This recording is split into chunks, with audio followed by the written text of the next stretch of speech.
Hello, Radhe Radhe everyone. So आज हम देखेंगे हमारे क्लास 9 का chapter number first, matter in our surroundings. So ये हमारा क्लास 9 का पहला चैप्टर है।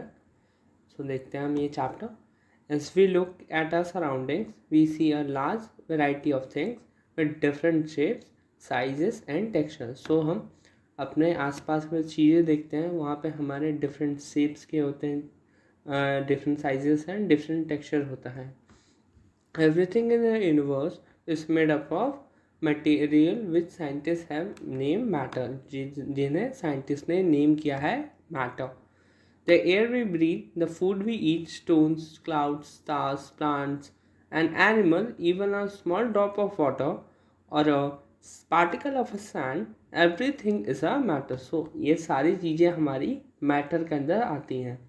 We can also see as we look around that all the things mentioned above occupy space and having mass. In other words, they have both mass and volume. सो यहाँ पे ये बताने की कोशिश कर रहे हैं कि जो हमारे मैटर होते हैं वो ऑक्यूपाई स्पेस करते हैं एंड उनका खुद का मास होता है, और in other words they have mass and volume होता है हमारे मैटर के पास. Since early times, human beings have been trying to understand their surroundings. Early Indian philosophers classified matter in the form of five basic elements like the Panch Tattva, like air, earth, fire, sky and water. So जो हमारे Indian philosopher थे उन्होंने हमारे 5 forms में, 5 basic elements में इन्हें classify कर दिया और उससे हम पंच तत्व उन्होंने नाम दे दिया, like air, earth, fire, sky and water. According to them everything living or non living was made up of these 5 basic elements. So इनका वो मानना था कि जो भी हमारी living or non living things present हैं वो इन 5 बेसिक एलिमेंट से ही बनी हुई हैं. Ancient Greek philosopher had arrived at the similar classification of matter. जो एंशियंट ग्रीक फिलोसोफर थे वो भी इसी पॉइंट पे आके रुक गए कि हाँ आप लोग सही बोल रहे हैं. Modern day scientist have evolve 2 types of classification of matter based on the physical and chemical properties. But जो हमारी मॉडर्न डे साइंटिस्ट हैं उन्होंने हमारे जो मैटर को क्लासीफाई कर दिया on the physical properties and the chemical nature. In this chapter, we shall learn about the matter based on its physical properties. Chemical aspects of a matter will be taken up in the subsequent chapter. So, हम आगे वाले chapter में इसके बारे में पढ़ेंगे. So, हमारा पहला टॉपिक है फिजिकल नेचर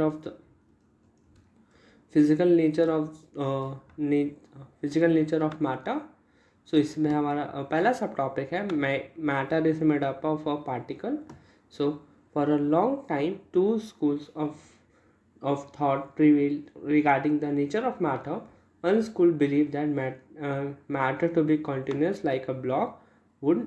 So उन्होंने वो ऐसा बिलीव करते थे कि वो एक कंटिन्यूस है लाइक जो हमारे ब्लॉक होते हैं वुड्स में. Whereas the other thought that the matter was made up of particles like sand. और जो दूसरे स्कूल के बच्चे थे उनको ये लगता था कि जो हमारे मैटर के पार्टिकल्स हैं are like sand. Let us perform an activity to decide about the nature of matter, it is continuous or particulate. So हम एक्टिविटी से जान पाएंगे कि हम जो हमारा nature of matter is continuous or particulate है. सो यहाँ पे in order to answer this question we need to use the idea that matter is made up of particles. So यहाँ पे इन्होंने ये बताने की कोशिश की है जो हमारे मैटर होते हैं is made up of particles. What was there in the spoon, salt or sugar has not spread throughout the water. जो हम भी देखते हैं जो हम चीनी पानी बनाते हैं, शुगर सॉल्यूशन. सो अगर हम ठंडे पानी में मिलाते हैं तो जल्दी नहीं मिलता है. सो इस पे भी हमारा एक फिनोमेना काम करता है, वो आप आगे जाके सीखेंगे. सो फिर हमारा अगला टॉपिक है how small are these particles of matter. So this experiment show that just a few crystals of potassium permanganate can colour a large volume of water. So इस हम एक्सपेरिमेंट से ये हम सीख रहे हैं कि थोड़े से ही क्रिस्टल ऑफ पोटेशियम परमैंगनेट हमारे कलर कर देते हैं काफ़ी large volume of water, about 1000 litres के। So we can conclude that there must be million of tiny particles in just a one crystal of potassium permanganate. So हम ये कह सकते हैं कि उसके काफ़ी छोटे छोटे पार्टिकल्स होंगे जिससे कि वो फैल गया पूरे पानी में, which keeps on dividing themselves into smaller and smaller particles. और उन्होंने अपने आप को डिवाइड कर लिया वाटर में, जिससे कि वो और ज़्यादा फैल गए और वो फिर हमें दिखने लगे कि हाँ, पानी ज़्यादा होते भी हमें उसका कलर दिखने लगा पोटेशियम परमैंगनेट का। The same activity can be done using 2 ml of Dettol instead of potassium permanganate. The smell can be detected even on repeated dilution. So ये हम एक्टिविटी डिटॉल लेके भी कर सकते हैं instead of potassium permanganate, and उसकी smell भी हमें डिटेक्ट कर सकते हैं। सो हमारा अगला टॉपिक है characteristics of particle of matter. So उसका सब टॉपिक है particle of a matter have space between them. So in activity 1.1 and 1.2 we saw that particles of sugar, salt, Dettol or potassium permanganate got eventually distributed in water. So हमने यहाँ पे ये देखा कि जो हमारे particles like sugar, salt, Dettol और potassium permanganate, उसके जो particles है evenly distribute हो गए in water. Similarly when we make tea, coffee or lemonade, नींबू पानी, particle of one type of matter get into the spaces between particles of the other. So हम वहाँ देखते हैं कि जो मतलब एक टाइप ऑफ मैटर दूसरे के अंदर एसिमिलेट होना चाहता है, मतलब मिलना चाहता है। This show that there is enough space between the particles of matter. So उससे हमें ये दिखता है कि वहाँ पे स्पेस है हमारे मैटर में। सो हमारा अगला टॉपिक है particles of matter are continuously moving. So हम आगे देखते हैं particles of matter are continuously moving, this is that is the process that what we call the kinetic energy. So जो पार्टिकल जो कंटिन्यूसली मूव कर रहे हैं that is due to the kinetic energy. So kinetic energy की वजह से move कर रहे हैं continuously. As the temperature rises the particle move faster. सो अगर हम वहाँ का टेम्परेचर, अगर हम मैटर का टेम्परेचर बढ़ा देंगे, सो जो पार्टिकल्स का जो काइनेटिक एनर्जी भी बढ़ जाएगा। So we can say that with the increase in temperature the kinetic energy of the particle also increases. So अगर हम टेम्परेचर बढ़ा देंगे तो वहाँ का kinetic energy of the particles भी बढ़ जाएगा। In the above 3 activity we can observe that the particle of matter intermix on their own with each other. So हमने ऊपर 3 एक्टिविटीज़ में हम ये देख सकते हैं जो हमारे पार्टिकल्स ऑफ मैटर खुद में ही इंटरमिक्स हो जाते हैं ऑन देयर ओन, खुद से ही, विथ ईच अदर मतलब खुद से ही मतलब मिक्स हो जाते हैं एंड एक सॉल्यूशन बना देते हैं। They do so by getting into the spaces between the particles. और वो जो भी स्पेस रहते हैं, खाली स्पेसेस, उसमें एसिमिलेट हो जाते हैं, मिल जाते हैं और फिर एक सॉल्यूशन हमें फाइनल प्रोडक्ट में हमें मिलता है। This intermixing of particles of 2 different types of matter is known as diffusion। और इस प्रोसेस को, इस फिनोमेना को हम डिफ्यूजन कहते हैं। जो intermixing of particles of 2 different types, उसे हम डिफ्यूजन कहते हैं। बाय द जो मैटर हमारे खुद से ही कर ले, हमें कुछ ज़्यादा कुछ नहीं करना पड़े, मतलब हमें बस स्टेयर करके मिलाना है, बस कुछ नहीं करना है। We also observe that on heating diffusion become faster। सो हम ये भी देखते हैं कि जब हम हीटिंग करते हैं इन डिफ्यूजन, सो उसमें भी वो रेट बढ़ जाता है डिफ्यूजन का। Why does this happen? सो ये हम आगे देखेंगे। सो हमारा अगला टॉपिक है particle of matter attract each other. So यहाँ पे हम देखते हैं। So the above 3 activity 1.6, 1.7 and 1.8 suggest that the particle of matter have force acting between them। सो हम यहाँ पे ये देख सकते हैं कि जो पार्टिकल ऑफ मैटर में हमारा एक फोर्स होता है जो लगते रहता है हमेशा between the particles. This force keeps the particles together. और इस फोर्स की वजह से जो हमारे पार्टिकल्स होते हैं मतलब स्ट्रांगली बॉन्डेड रहते हैं, वो अपने छोड़ते नहीं हैं, फोर्स लगा के रखते हैं अपने मतलब इंटरमॉलिकुलर फोर्स होता है, मतलब आप अपने पे लगा के रखते हैं, जिसे पकड़ के रखते हैं ऐसे, आप समझ सकते हैं। The strength of this force of attraction varies from one kind of matter to the other. So ये डिफरेंट मैटर के लिए अलग अलग होता है फोर्सेस, मतलब सॉलिड में इंटरमॉलिकुलर फोर्सेस हमारे ज़्यादा होते हैं, फिर लिक्विड में थोड़ा कम है, गैस में काफ़ी कम रहता है। वो आपको ये समझ में आया होगा। सो हमारा अगला टॉपिक है states of matter. Observe different types of matter around you. So what are its different states? We can see that matter around us exists in a three different states like solid, liquid and gas.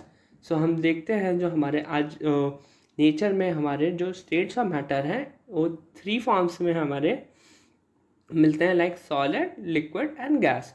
These states of matter arises due to a variation in the characteristics of particle of matter. इसमें हमारे variation देखने को मिलते हैं in the character, कि मतलब किसी का इंटरमॉलिकुलर फोर्स ज़्यादा होगा, सो किसी की डेंसिटी एंड काफ़ी चीज़ें चेंज हो रहती हैं. सो पहला हमारा है the solid state. So all the above are examples of solid. We can observe that all these have a definite shape. जो हमारे सॉलिड होते हैं उनके पास एक डेफिनेट शेप होता है, distant boundaries and fix volumes होते हैं, और इनकी जो नेग्लिजिबिलिटी एंड कंप्रेसिबिलिटी काफ़ी कम होती है, काफ़ी नेग्लिजिबल कंप्रेसिबिलिटी होती है, आप दबा नहीं सकते ज़्यादा, और इनकी फिक्स बाउंड्री होती है एंड डिस्टेंट बाउंड्रीज भी होती हैं, एंड डेफिनेट शेप होता है, मतलब एक डेफिनेट शेप होगा, आप उसको मतलब उतना फोर्स आपको लगाना पड़ेगा तभी चेंज होगा उसका शेप. उसके अगर आप उतना ज़्यादा फोर्स नहीं लगाओगे तो कुछ नहीं होगा. लाइक आप रॉक को ऐसे धक्का दे रहे हो, काफ़ी हार्ड रॉक को एंड बड़े रॉक को, सो उससे कुछ फ़ायदा नहीं होगा, वो अपना शेप लूज़ नहीं करेगा जब तक आप उससे ज़्यादा फोर्स नहीं लगाओगे, उस रॉक से ज़्यादा फोर्स नहीं लगाओगे तो. So solid have a tendency to maintain their shape when subjected to outside force. So जो हमारे सॉलिड होते हैं वो अपनी मेंटेन करते हैं शेप, मतलब अगर उससे ज़्यादा आप फोर्स नहीं लगाओगे तब तक वो अपने अपना स्टेट मेंटेन करके रखेंगे. सॉलिड में break under force but it difficult to change the shape, so they are rigid. So काफ़ी डिफ़िकल्ट होता है इनके शेप को चेंज करने में. So consider the following. What about a rubber band, can it change its shape on setting? Is it a solid? What about a sugar and a salt? When it kept in different jars, these take the shape of a jar. Are they liquid? Are they solid? What about sponge? It is solid, yet we are able to compress it. Why? All the above are solid as a rubber band changes shape under force and regains the shape when the force is removed. If excessive pressure is applied, it breaks. So हमने देखा है जब भी हम rubber band को अगर हम ऐसे खींचते हैं देन छोड़ देते हैं तो अपनी नॉर्मल स्टेट में वो आ जाता है जिस स्टेट में वो था. अगर हम ज़्यादा प्रेशर फोर्स लगाएंगे तो रबर बैंड हमारा टूट जाएगा. The shape of each individual sugar और the salt crystal remain fixed whether we take it in a hand and put it in a plate or in a jar. So जो हमारे shape होता है हमारे individual sugar particles का and salt crystal particles का, वो same रहता है, फिक्स रहता है. जितना आपने लिया है उसको आप कहाँ भी डालो, लाइक प्लेट में डालो, जार में डालो, कहीं भी डालो, सो वो उसकी क्वांटिटी मतलब फिक्स रहेगी. A sponge has a minute hole in which air is trapped. Where we press it, the air is expelled out and we are able to compress it. So sponge में हमारे minute से holes होते हैं, उससे हमारे जो air होता है trapped रहता है. When we press it, the air expelled out. So जो हम दबाते हैं तो फिर जो अंदर air जो भरा हुआ है वो निकल जाता है बाहर, जिससे कि हम compress कर पाते हैं. Then our next topic is the liquid state. So we observe that the liquid have no fixed shape but have a fixed volume. So जो हमारे liquids होते हैं उनका ना ही fixed shape होता है but have a fixed volume. They take up the shape of the container, so ये container का शेप ले लेते हैं इन विच दे आर केप्ट, जिसमें उनको रखा गया, लाइक लिक्विड को जिसमें रेक्टेंगुलर कंटेनर में रखा गया तो उसका शेप ले लेंगे वो. Liquid flow and change shape, so they are not rigid and but can be called fluid. So ये अपना शेप चेंज कर लेते हैं, इस चलते इन्हें रिजिड नहीं कहा जाता है, इन्हें हम फ्लूइड कहते हैं.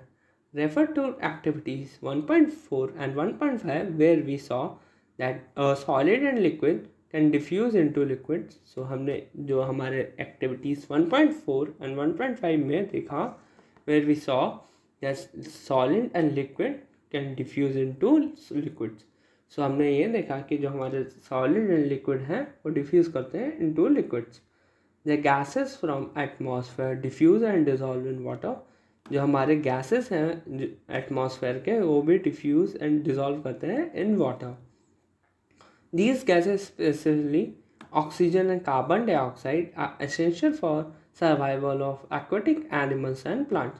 जो हमारे gases होते हैं like oxygen and carbon dioxide वो काफ़ी essential होते हैं हमारे survival of aquatic animal like fish and जितने भी हमारे एक्वाटिक एनिमल्स हैं उनके लिए काफ़ी इंपॉर्टेंट होता है एंड प्लांट्स के लिए भी. All living creature need to breathe for survival. जितने भी हमारे लिविंग क्रिएचर हैं उनको ब्रीथ करना पड़ेगा for the survival. The aquatic animals can breathe under water due to the presence of dissolve oxygen in water. जो हमारे एक्वाटिक एनिमल्स होते हैं इस चलते वो सांस ले पाते हैं क्योंकि जो ऑक्सीजन मिला होता है इन द वाटर, इस चलते वो अच्छे से सांस ले पाते हैं. Thus we may conclude that solid, liquid and gases can diffuse into liquid. So इससे हम ये बता सकते हैं कि जो हमारे सॉलिड, लिक्विड एंड गैसेस हैं वो डिफ्यूज हो जाते हैं हमारे लिक्विड्स में. The rate of diffusion of liquid is higher than that of solid. So जो हमारे रेट ऑफ डिफ्यूजन होता है हमारा इज हायर देन सॉलिड. जो हमारे लिक्विड के रेट ऑफ डिफ्यूजन ज़्यादा होता है as compare to solids. This is due to the fact that in the liquid state particle move freely and have greater space between each other as compare to the particles of the solid state. So इसमें जो हमारे particles होते हैं काफ़ी freely move कर पाते हैं क्योंकि इन में इंटरमोलिकुलर फोर्स इतना कॉम्पैक्ट नहीं होता है, ऐसे चिपके चिपके नहीं रहते, थोड़ा फैल के रहते हैं और स्पेस काफ़ी ज़्यादा रहता है, इसी चलते और काफ़ी फ्रीली मूव कर पाते हैं particles as compare to the solid state. So फिर हमारा अगला टॉपिक है the gaseous state. Have you ever observe a balloon seller filling a large number of balloons from a single cylinder of a gas? So inquire from him how many balloons is he able to fill from one cylinder. Ask him which gas does he have in the cylinder. So आप पूछ सकते हैं कौन सा gas fill करते हैं in the balloons. सो फिर हम देखते हैं यहाँ से. So we have observe that gases are highly compressible as compared to the solid and liquid. सो हमने देखा था कि जो हमारे गैसेस होते हैं वो काफ़ी कंप्रेसिबल होते हैं as compare to the solid and liquids. The liquefied petroleum gas, जो हमारे घर में जो LPG हम जलाते हैं, इसी खाना बनता है घर में, लिक्विफाइड पेट्रोलियम गैस सिलेंडर से, that we get our home for cooking or the oxygen supplied to the hospital in the cylinder is a compressed. So ये काइंड ऑफ कंप्रेस्ड गैस होती है. कंप्रेस्ड नेचुरल गैस, सो ये एक और तरह की gas होती है, इसे use as a fuel these days in vehicles. So आपने देखा होगा टेम्पो वाले भैया CNG जो यूज़ करते हैं, येलो कलर की ऐसे टेम्पो रहती है, सो उसमें यूज़ होता है. Due to its high compressibility large volume of gas can be compress. So इससे तो काफ़ी लार्ज वॉल्यूम ऑफ गैस भी काफ़ी ईजिली कंप्रेस हो जाती है इनटू अ स्मॉल सिलेंडर. सो काफ़ी छोटे से सिलेंडर में काफ़ी लार्ज वॉल्यूम ऑफ गैस भी मतलब कंप्रेस करके डाली जा सकती है एंड ट्रांसपोर्टेड ईजिली, और उससे ट्रांसपोर्ट भी किया जा सकता है काफ़ी easily.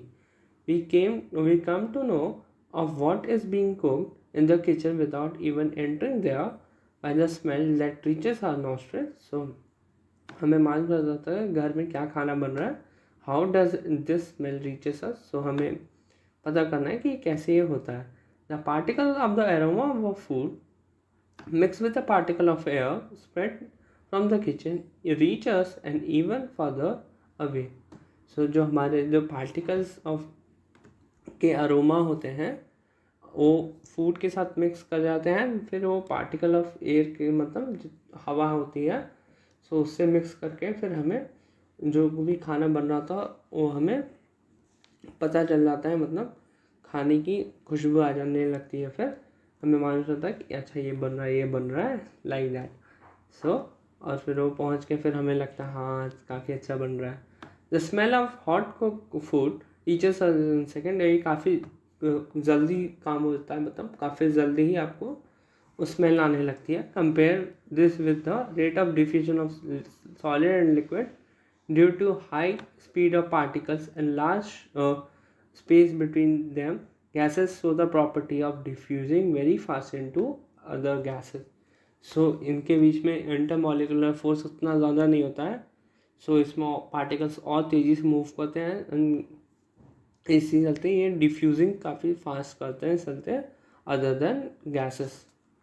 In gases state the particle moves about randomly at high speed, क्योंकि इनका इंटरमॉलिकुलर फोर्स मतलब ना के बराबर ही होता है, उतना नहीं होता है। Due to this random motion movement the particle hit each other and the walls of the container, so ये खुद को भी हिट कर लेते हैं with other particles and also hit the walls of जो भी कंटेनर होता है उनकी वॉल्स को भी हिट कर देता है। The pressure exerted by the gas is because of the force exerted by the gas particle per unit on the walls of the container। so जो हमारा प्रेशर एक्सर्ट किया जा रहा है बाय द गैस इसलिए होता है क्योंकि जो कोई फोर्स हमारा एक्सर्ट कर रहा है हमारा जो particle per unit area on the walls of the container. So जो भी हमारा फोर्स एक्सर्ट कर रहा है पार्टिकल और per unit area on the walls of the container, उसी गर्ल से। सो फिर हमारा अगला टॉपिक है effect of change of temperature. So हम देखेंगे यहाँ से। ओह अच्छा हमारा एक टॉपिक छूट गया, can matter changes its state. So we all know from observation that water can exist in 3 states of matter like solid as ice, liquid as the familiar water, and gas as water vapor। What happens inside the matter during this change of state? What happens due to particle of matter during the change of state? How does this change of state take place? We need to answer this question। so हम आगे इन सब के answer देखेंगे, क्या क्या इनके answer हो सकते हैं इसी चैप्टर में हमें मालूम चलेगा। सो फिर हमारा अगला टॉपिक है effect of change of temperature. So on increasing the temperature of solids, so अगर हम टेम्परेचर बढ़ाएंगे हमारे सॉलिड का the kinetic energy of particle increases. अगर हम इंक्रीज करेंगे हम टेम्परेचर ऑफ सॉलिड सो उसमें हमारा जो काइनेटिक एनर्जी होगा और पार्टिकल्स भी बढ़ जाएगा और तेज़ी से मूव करने लगेंगे हमारे particles. Due to increase in the kinetic energy the particle starts vibrating with a greater speed. So अगर हम काइनेटिक एनर्जी बढ़ा देंगे सो जो हमारे पार्टिकल्स होंगे वो वाइब्रेट करेंगे एंड काफ़ी तेज़ से मूव करने की कोशिश करेंगे। The energy supplied by the heat overcomes the force of attraction between the particles. जो हमारी एनर्जी जो सप्लाइड की गई है बाय द हीट वो ओवरकम कर देगी हमारा force of attraction between the particles. जो हमारा फोर्स ऑफ अट्रैक्शन लग रहा है बिटवीन द पार्टिकल्स उसे ओवरकम कर देगी जो हमने जो हीट प्रोवाइड की है, हीट एनर्जी सप्लाई की है उससे। The particle leave the fix position and start moving freely and फिर जो हमारे पार्टिकल्स होंगे वो अपनी फिक्स पोजिशन को छोड़ के फ्रीली मूव करने लगेगा। A stage is reach when the solid melts and get converted to a liquid. So फिर ऐसा समय आ जाएगा जो हमारे सॉलिड पार्टिकल्स होंगे वो कन्वर्ट हो जाएंगे into a liquid. The minimum temperature at which a solid melts to become a liquid at the atmospheric pressure is called its melting point। so जो भी हमारा मिनिमम टेम्परेचर होगा जिस पे हमारा जो सॉलिड मेल्ट हो जाएगा और फिर वो लिक्विड में ट्रांसफॉर्म हो जाएगा एट द एटमॉस्फेरिक प्रेशर, उसे हम मेल्टिंग पॉइंट कहते हैं। The melting point of a solid is an indication of the strength of the force of attraction between its particles. जो हमारा मेल्टिंग पॉइंट होता है वो एक काइंड ऑफ इंडिकेशन होता है कितना स्ट्रेंथ ऑफ फोर्स लग रहा है इस पार्टिकल्स पे, लाइक फोर्स ऑफ अट्रैक्शन कितना है between its particles. So the melting point of an ice is 273.15 Kelvin. The process of melting, that is change of solid into liquid state, is known as fusion. So इसे हम fusion भी कहते हैं। When a solid melts, its temperature remains the same. So where does the heat energy go? So ये काफ़ी important question हो जाता है कि जो हमारा solid melt होता है बट उसका जो टेम्परेचर रहता है वो सेम रहता है। सो हमें ये मालूम करना है कि जो हीट एनर्जी होती है वो कहाँ जाती है। You must have observe during the experiment of melting that the temperature of the system does not change after the melting point is reach until all the ice melts. This happens even though we continue to heat the beaker, that is, we continue to supply heat. This heat gets used up in the changing of the state by overcoming the force of attraction between the particles. So जो ये हमारे जो gas जो heat होता है, heat energy हमारी इस जगह यूज हो जाती है by state by overcoming the force of attraction between the particles. So overcome करने के लिए जो भी हमारा फोर्स ऑफ अट्रैक्शन लग रहा है बिटवीन द पार्टिकल, जिससे कि हमारा पार्टिकल दूसरे स्टेट में जा सके, इस चलते हमारा वहाँ पे यूज़ हो जाता है ये हमारी heat energy. As this heat energy absorb by the ice without showing any rise in the temperature, it is considered that it get hidden into the content of the heat beaker and known as latent heat. latent heat को ही मतलब एक kind of छुपी हुई heat कहते हैं। so ये kind of hidden heat होती है। the word latent means hidden, so इसे हम hidden कहते हैं।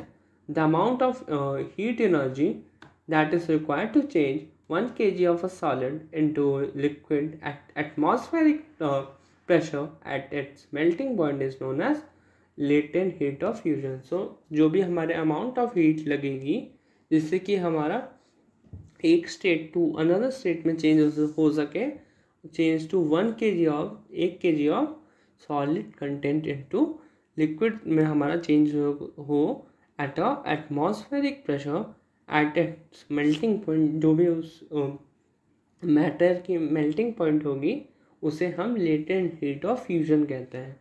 So particle in water at 0 degree Celsius और 273 degree kelvin have more energy as compare to particles in the ice at the same temperature. So जो हमारे particles होते हैं water के एट 0 डिग्री, उनके पास ज़्यादा एनर्जी होती है as compare to the particles in the ice in the same temperature. So when we supply heat energy to water, particle move even faster. जब हम सप्लाई करते हैं heat energy to water, so particle और तेज़ी से move करने लगते हैं at a certain temperature. A point is reach when the particles have enough energy to break free from the force of attraction of each other. So particles के पास enough energy आ जाती है जिससे कि वो अपने फ्री कर सकता है अपने फोर्स ऑफ अट्रैक्शन जो भी लग रहा है उस मैटर पे। And this temperature the liquid start changing into gas. So इस टेम्परेचर के बाद वो लिक्विड हमारा अपना स्टेट चेंज करने लगता है from liquid into gas. The temperature at which a liquid starts boiling at the atmospheric pressure is known as boiling point. और इस पॉइंट को हम बॉइलिंग पॉइंट कहते हैं, जिस पॉइंट पे हमारा जो लिक्विड है बॉयल करने लगे at a atmospheric pressure is known as boiling point. Boiling point हमारा एक बल्क फिनोमेना होता है। Particle from the bulk of a liquid gain enough energy to change in the vapour state. जो हमारे particles होते हैं from a bulk of the liquid, और bulk में वो लिक्विड गेन करते हैं gain enough energy to change into vapour state, वो इतनी एनर्जी गेन कर लेते हैं जिससे कि वो अब चेंज कर सके अपना state from liquid to vapours. So for water, this temperature is 373 degree Kelvin. I mean 373 Kelvin. So 100 degrees Celsius is equal to 273 plus 100 is equal to 373 Kelvin. So can you define the latent heat of vaporization? Do it in the same way as we have defined the latent heat of fusion. So यहाँ पे हम देखेंगे latent heat of fusion का एक definition. Particles in steam that is water vapour at 373 kelvin and 100 degree Celsius have more energy than water at the same temperature. So हमने देखा था जो भी हमारे पार्टिकल्स होते हैं स्टीम में at water vapour at 373 kelvin और 100 डिग्री सेल्सियस उनकी एनर्जी ज़्यादा होती है water at the same temperature. जो भी हमारे वाटर होगी एट सेम टेम्परेचर मतलब 100 डिग्री सेल्सियस, मगर उस स्टीम का हमारा पार्टिकल्स का लेटेंट हीट ऑफ वेपराइजेशन ज़्यादा होगा. This is because particle in steam have absorb extra energy in the latent heat of vaporisation. So जो हमारे पार्टिकल्स होंगे स्टीम में उन्होंने ज़्यादा एनर्जी एब्जॉर्ब कर लिया है in the form of latent heat of vaporization. So हम यहाँ देख सकते हैं जो हमारा सॉलिड स्टेट है वो उसको हम हीट करके हम लिक्विड स्टेट में जा सकते हैं, देन फिर से हीट करके हम गैसेस स्टेट में जा सकते हैं, देन गैसेस स्टेट से हम कूल करेंगे, देन लिक्विड स्टेट में आएंगे, फिर लिक्विड स्टेट को हम कूल करेंगे सो हम सॉलिड स्टेट में आ जाएंगे. सो we infer that the states of matter can be changed into another state by changing the temperature. So हम यहाँ से ये देख सकते हैं कि अगर हम स्टेट ऑफ मैटर हमें चेंज करना है तो हमें अपना टेम्परेचर चेंज करेंगे, सो उससे हमारा स्टेट ऑफ मैटर चेंज हो जाएगा.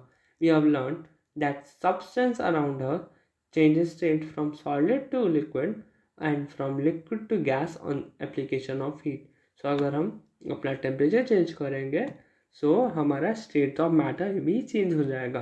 But there are some that directly changes from solid state to gaseous state and vice versa without changing into liquid state.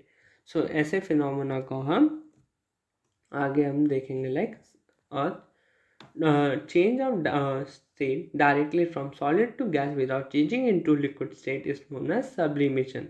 So ये ऐसा phenomena होता है जिसमें हम तुरंत स्टेट हमारी चेंज हो जाती है from solid to gas without changing into liquid state, और इस फिनोमेना को हम सब्लिमेशन कहते हैं. And the direct change of gas to solid without changing into liquid is called deposition, और इस प्रोसेस को हम डिपोजिशन कहते हैं जिसमें हमारा डायरेक्ट चेंज हो जाता है from gas to liquid without changing into liquid. So इस फिनोमेना को हम डिपोजिशन कहते हैं. सो हमारा अगला टॉपिक है effect of change of pressure. So we have already learned that difference in the various states of matter is due to the difference in the distance between the constant particles. So हमने अब तक ये पढ़ा है जितने भी हमारे various states of matter हैं हमारे उनमें जो भी differences होते हैं in the distance, मतलब जितना भी distance होता है between constant particles में, मतलब intermolecular force मतलब कितना लग रहा है एंड कितने फ्रीली हमारे मैटर के पार्टिकल्स मूव कर पा रहे हैं उसमें काफ़ी ज़्यादा इफेक्ट करता है. What will happen when we start putting pressure and compress the gas so enclose in a cylinder, will the particles come closer? Do you think that increasing or decreasing the pressure can affect the state of matter? So हम ये आगे देखेंगे अभी. So applying pressure and reducing temperature can liquefy gas. So अगर हम pressure को हम apply करें एंड रिड्यूस करें हम टेम्परेचर, तो उससे हमारा जो गैसेस होंगे वो लिक्विफाई हो जाएंगे. So have you ever heard of carbon dioxide CO2? It is stored under high pressure. Solid CO2 gets converted directly into gaseous states on increasing or on decrease of pressure to 1 atmosphere without changing into liquid state. So हमने ये देखा यहाँ पे कि हम store करते हैं under high pressure हमारे सॉलिड CO2 को, जिसके हम कन्वर्ट कर सकें directly into the gases state on decrease of pressure to 1 atmosphere without coming to into liquid state, बिना liquid state में आए हम चेंज कर सकें.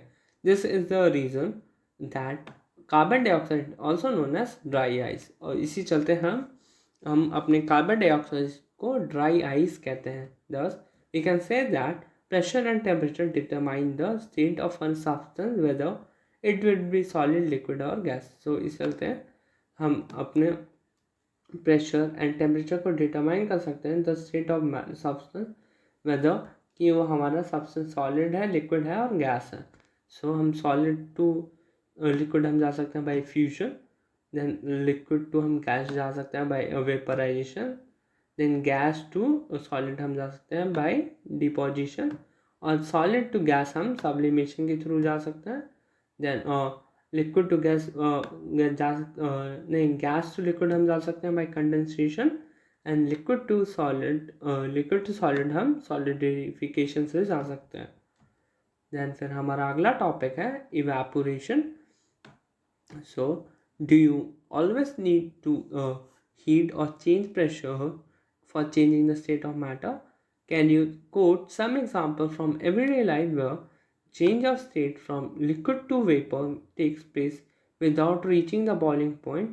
Water, when left uncovered, slowly changes into water vapor. So हमने देखा है जब हम वाटर को ऐसे ही कहीं पे छोड़ देते हैं, सो वो इवेपोरेट कर जाता है एंड वेपर्स में कन्वर्ट हो जाता है. Wet clothes dry up. What happens to the water in the above two examples? So हम आगे देखेंगे इवेपोरेशन क्या होता है.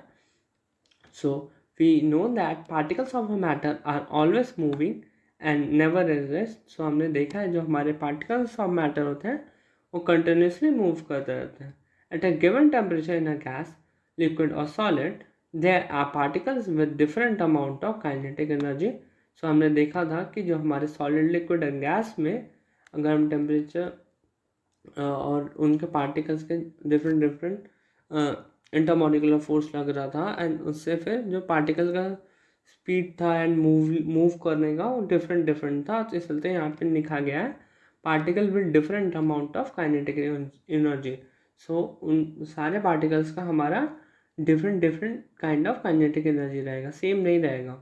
इन the case of liquid, a small fraction of particles at the surface have higher kinetic energy is able to break away from the force of attraction of other particles and get converted into vapors. So जो हमारे particles होते हैं उनके हमारे liquid के उनके थोड़ा ज़्यादा kinetic energy होता है और उसके से वो break away कर पाते हैं from the force of attraction से of other particles and get converted, उससे फिर वो convert कर लेते हैं अपने आप को into vapors. This phenomenon of change of liquid into vapor at any temperature below its boiling point is called evaporation.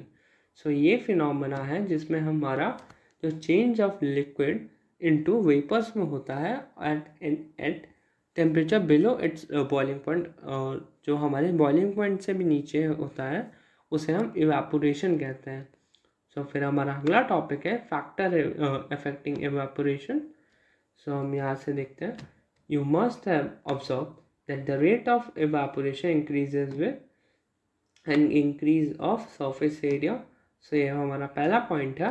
We know that evaporation is a surface phenomena. जो हमारा evaporation है एक kind of surface phenomena है. If the surface area is increased, the rate of evaporation increases. So जो हमारा surface area हमारा अगर ज़्यादा रहेगा सो फिर हमारा रेट ऑफ इवेपोरेशन भी ज़्यादा होगा. For example, I putting the clothes for drying up we spread them out. So जो हम अपना कपड़ा ऐसे फैला के रखते हैं जिससे कि जल्दी से हमारा सूख जाए, क्योंकि हमारा सरफेस एरिया बढ़ जाएगा and then rate of evaporation भी बढ़ जाएगा. Then second point is an increase of temperature. With the increase of temperature, more number of particles get enough kinetic energy to go into the vapor state. So जैसे हम अपना temperature बढ़ाएंगे वैसे जितने भी हमारे और ज़्यादा हमारे पार्टिकल, नंबर ऑफ पार्टिकल्स हमारे काइनेटिक एनर्जी में आ जाएंगे एंड उससे फिर हमारा जो वेपर स्टेट में फिर चेंज हो जाएगा। और फिर हमारा अगला पॉइंट है decrease in humidity. So humidity is the amount of water vapour present in the air. Humidity हमारा जो amount of water vapour present है हमारे एटमॉस्फेयर में, वही उसे हम कहते हैं the air around us cannot hold more than a definite amount of water vapor at a given temperature. So हमारा जो एटमॉस्फेयर होता है एट अ टाइम वो एक definite amount of he water vapour control कर पाता है, होल्ड कर पाता है, तो उससे ज़्यादा नहीं कर पाता है। If the amount of water in air is already high the rate of evaporation decreases. अगर अमाउंट ऑफ वाटर अगर ज़्यादा होगा सो जिससे फिर हमारा रेट ऑफ इवापोरेशन डिक्रीज हो जाएगा, फिर कपड़े हमारे इतनी जल्दी नहीं सूखेंगे। फिर हमारा अगला पॉइंट है an increase in wind speed. It is common observation that clothes dry faster on a windy day. So हमने देखा होगा जब हवा चलती है तो हमारे कपड़े जल्दी सूख जाते हैं। With the increase in the wind speed, the particles of water vapor move away with the wind. So उससे हमारे कपड़े उड़ने लगते हैं, उन्हें काइनेटिक एनर्जी मिल जाती है जिससे कि हमारे कपड़े जल्दी सूख जाते हैं, decreasing the amount of water vapour in the surrounding. और फिर वो जितने भी हमारे वाटर वेपर के पार्टिकल्स होते हैं वो इवेपोरेट हो जाते हैं और फिर हमारा कपड़ा जल्दी सूख जाता है, क्योंकि उस समय पे हमारा ह्यूमिडिटी भी उतनी ज़्यादा नहीं होती है एंड कपड़ा ज़्यादा सूखने का मतलब हवा की वजह से जल्दी सूख जाता है। सो फिर हमारा अगला टॉपिक है how does evaporation cause cooling in an open vessel liquid keeps on evaporating. So जो हमारा ओपन वेसल होता है वहाँ पे हमने देखा है जो हमारा लिक्विड होता है वो कीप्स ऑन इवेपोरेट करता रहता है लिक्विड इनटू वेपर स्टेट्स में। The particles of liquid absorb energy from surrounding to regain it energy loss during evaporation. So हमने देखा है जो भी हमारे लिक्विड पार्टिकल्स होते हैं वो एब्जॉर्ब करते हैं एनर्जी फ्रॉम सराउंडिंग, जिससे कि वो अपनी जो भी एनर्जी उन्होंने लूज़ किया है ड्यूरिंग इवेपोरेशन उसको रिगेन कर पाएँ। This absorption of energy from surroundings make the surrounding cool. उससे फिर वो कूल फील कराते हैं सराउंडिंग्स को, मतलब जो भी आप लाइक कॉटन क्लोथ्स पहने हो सो फिर पहले आपको स्वेट होता है देन फिर सराउंडिंग से वो एनर्जी अब्जॉर्ब करते हैं देन आपको कूल फील होता है।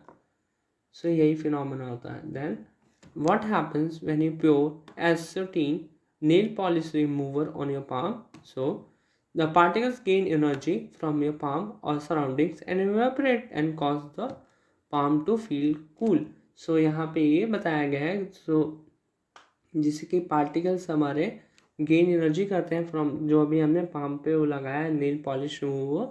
सो फिर सराउंडिंग से देन इवेपोरेट हो जाते हैं देन फिर उससे हमें कूलिंग फील होती है। After a hot sunny day people sprinkle water on the roof or open ground because the large latent heat of evaporation of water helps us to cool the hot surface, जिससे कि हमें ठंडा feel हो है, जितना भी गर्मी है वो मार दे पानी हम अगर स्प्रिंकल कर देते हैं छत पे सो जिससे कि हमारे नीचे गर्मी ना लगे। सो इस चलते हम स्प्रिंकल कर देते हैं ऑन द रूफ और open ground because the last latent heat of vaporisation, जिससे कि हमें कूलिंग फील हो और हम आराम से सो सकें।